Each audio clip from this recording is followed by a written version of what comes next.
কারণ সমতল সমান হলে পারছি না। জামাইবাবু বলছিল দুটো বাইক ভাড়া নেবে, এই রাস্তা দিয়ে নাকি চালাবে।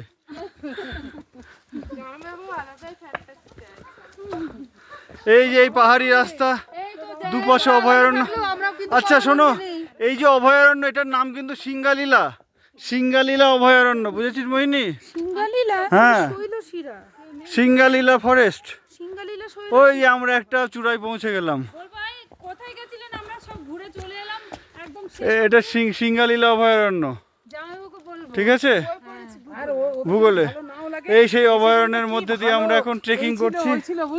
হ্যাঁ, আমরা দেখে চলে এলাম কোথায় হাঁটছি। আমরা ভাবছিলাম ধোত্রেটা পয়সা নষ্ট, কিন্তু দেখছি ভালো উসুল হয়ে গেল এখন। সবচেয়ে উসুল হলো রান দিয়ে, রান দিয়ে বিদেশ সফর হলো, নেপাল সফর হলো, মেঘের সঙ্গে লুকোচুরি খেলা হলো। ও বাবা, ও আর দরকার নেই, ভাই শুধু খাড়াই রাস্তাতে উঠতে পারে।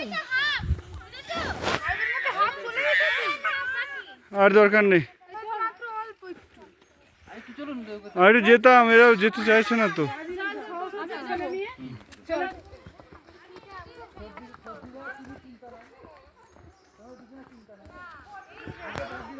যেমন মাথায় চুলের মধ্যে থাকে সিথি, তেমন দুপাশে অভয়ারণ্যের মাঝখানে দিয়ে সরু রাস্তায় এই খুদেদের গতিবিধি।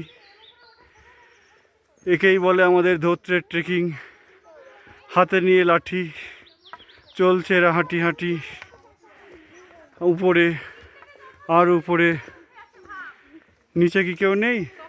আছে, নিচে আমাদের বাকি সদস্য এই যে আসছে। ওই যে দিদি আর রুবি সিস্টার ওখানে ছেড়ে দিয়েছে হাল।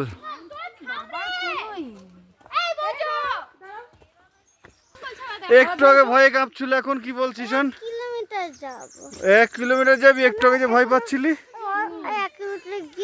তুই সাহস কি করে পেলি ফিরে? এটা হয় না।